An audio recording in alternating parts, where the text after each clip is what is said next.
Hey, yo, what up, though, ladies and gentlemen?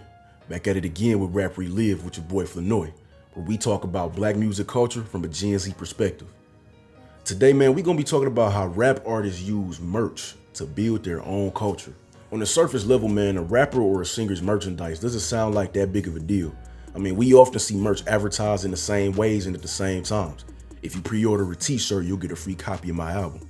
If you buy VIP tickets to this concert, you get a free poster signed by me. I collab with this major sneaker brand and create my own sneaker.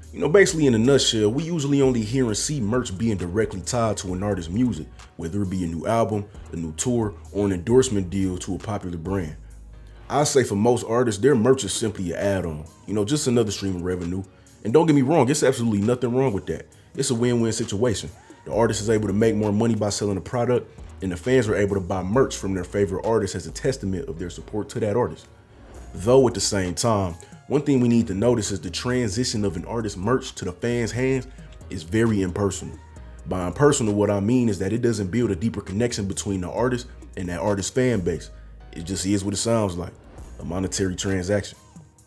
As a result, the merch doesn't serve any greater purpose and often just leads to the buyers feeling little to no sentimental value to the merch, or even buyers snagging the merch with the simple goal of reselling it to those who weren't able to get the merch for retail.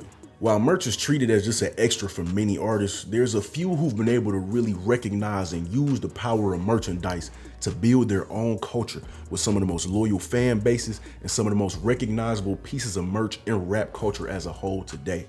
In explaining how powerful merch can be, there's some very specific collectives that I believe have demonstrated this better than the rest.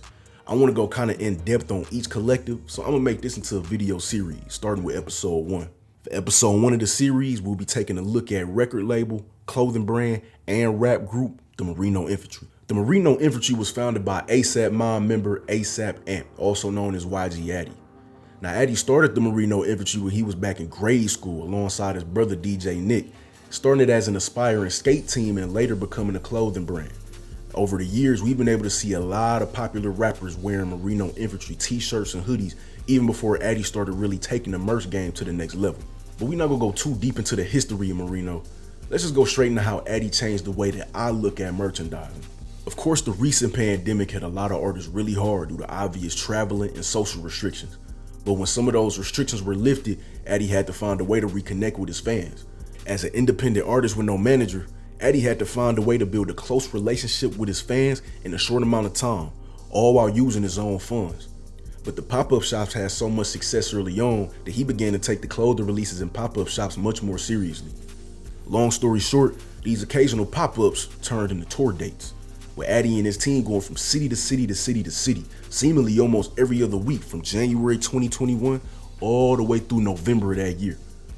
Now, each Merino pop-up shop had a very specific theme surrounding it, mostly based on the city it was taking place in. For example, the Los Angeles pop-up shop had a Menace to Society themed flyer with Magic Johnson and James Worthy on the merch. The Philadelphia pop-up had Allen Iverson on the flyer with AI and Terrell Owens on the merch. The pop-up shop they did in Norfolk, Virginia had the legendary Virginia-based rap group The Clips on the flyer, with also legendary rap duo The Neptunes and Michael Vick on the merch, and the list goes on. This level of intent, the attention to detail, and just the overall appreciation of a culture from city to city is something that I've personally never seen before from any rap artist, especially not regarding their merch. On that note though, it's important that I also shout out the Merino Infantry team, who traveled side by side with Addy to make sure these pop-up shops are more feasible, from the graphic designers to the cameramen to the editors to the other Merino rappers. Now, what was it that made these pop-ups so impactful? Aside from the exclusivity of the merch and the city-based themes, what had fans lining up for hours outside of small pop-up shops ready to spend hundreds or even thousands of dollars on streetwear was being able to actually interact with the Merino Infantry. Though I've never been to one of these pop-ups, I've seen a lot of videos on how hospitable Addy was to his supporters. We could see him talking to supporters while they wait in line, talking to them while they go around the pop-up shop, dapping them up, even actually being the one to take their money and give them their merch. While all these things, they sound pretty basic and not of much value on the surface level, for a lot of fans, being able to have a conversation with one of your favorite rap artists is quite literally a dream come true for some. A person walks into that Merino Infantry pop-up ready to buy some clothes, and they end up leaving with a lasting impression that they might cherish for a long time. That person went in the store as a fan and left as a longtime supporter of ASAP and the Marino Infantry Crew.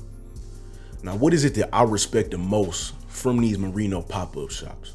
For me, man, when I see ASAP and an independent rapper winning clothing tours, music tours, recording songs, dropping tapes, just simply being outside and I could see it, it shows me a blueprint for a hustle. And I know it may sound corny, but when I'm watching him via Instagram travel from city to city on his own dollar, not just to provide himself a stream of income, but to provide his fans with a memorable experience, that's cool as hell to me, bro. I don't see many artists outside willing to do that. I know what he does can't be pretty. It's probably a lot of nights with no sleep, eating a lot of bullshit food, sleeping on couches, being busy for so long you forget to eat and drink water, all type of shit, bro. I gotta respect it and I gotta admire it. To conclude the video though, I think there's a huge takeaway from these Marino pop-up shops that'll be good for any music artist, be it coming up or already got an established fan base. And I think that takeaway is that interacting with fans can and maybe even should be more than social media. It's one thing to reply to comments, reply to DMs, repost stories that they tag you in, but it's another thing to put yourself out there and actually talk to the fans, smile with your fans, actually shaking your fans' hands. Never underestimate the value of being personable, being willing to really put yourself on the same level as your fans and leave them knowing that you're not just a celebrity, not a rapper, singer, artist, whatever. You a person just like them. But that's the topic for today, man. Don't forget to like the video and subscribe to the channel. Peace.